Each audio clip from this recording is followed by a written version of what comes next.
거기에 알맞는 치료를 하게 된다면 80% 이상의 환자들에서는 상당히 좋은 치료 성적을 보이고 일상생활로 회복을 할 수 있고요. 한 10% 정도에서는 류마티스 관절.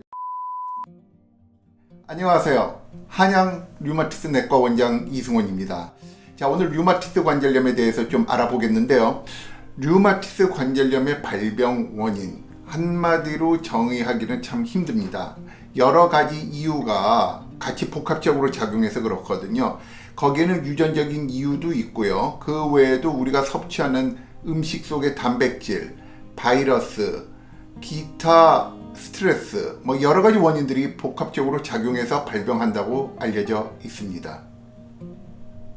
류마티스 관절염 누구나 걸리나요? 네, 맞습니다. 류마티스 관절염은 아무나 침범을 할 수가 있습니다. 남녀노소 가리지 않고 다 침범을 하는데 주로 중년 이후에 걸리지만 하지만 젊은 나이라고 해서 피해갈 수 있는 질환은 절대 아닙니다.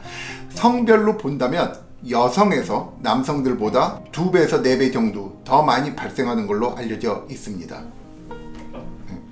류마티스 관절염의 증상 사람들마다 모두 다 틀리게 나타나기 때문에 딱 한마디로 정의할 수는 없습니다. 하지만 일반적으로 나타나는 증상들을 보면 이 아침에 일어났을 때 손이 상당히 뻑뻑합니다. 손을 움직이기가 힘들고 통증이 나타나는데 손 외에 발, 무릎, 어깨 여러 관절들을 침범을 할 수 있지만 주로 손에 가장 많이 나타납니다. 그래서 손 중에서도 이 가운데 이 부분 있지 않습니까? 이 부분을 대칭적으로 침범을 하는 게 류마티스 관절염의 가장 대표적인 증상이라고 할 수 있겠습니다.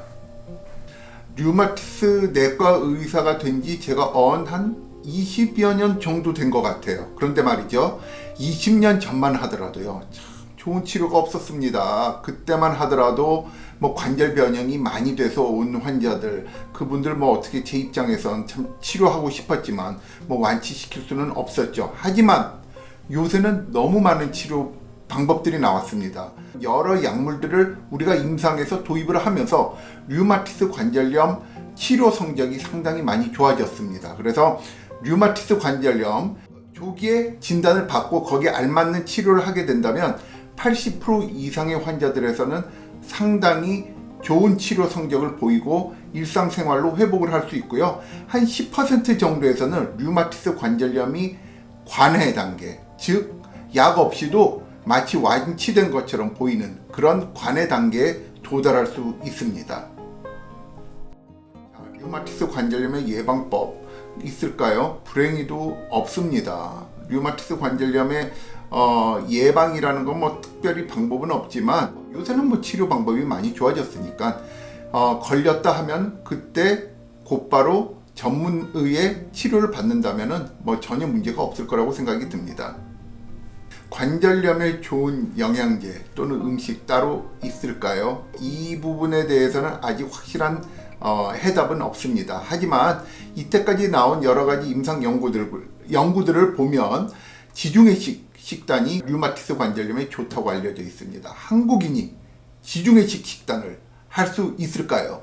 물론 이 지중해식 식단이라는 걸 우리가 어렵게 생각할 수도 있겠지만 지중해식 식단은 기본적으로 등푸른 생선, 야채, 과일, 그 다음에 불포화 지방이 많은 올리브 기름과 같은 그런 식단들을 기반으로 하는 식사입니다. 따라서 우리나라 사람들도 이런 식사들을 따라서 할 수 있고요.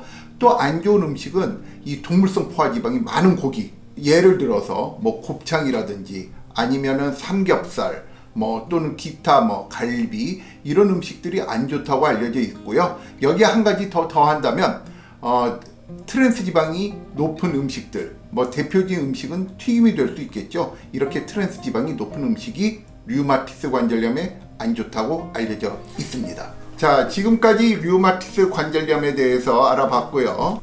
앞으로 계속 이어지는 한양내과 이승원 원장의 건강 이야기 구독 꾹 눌러주시고요. 좋아요 꾹 눌러주세요. 감사합니다.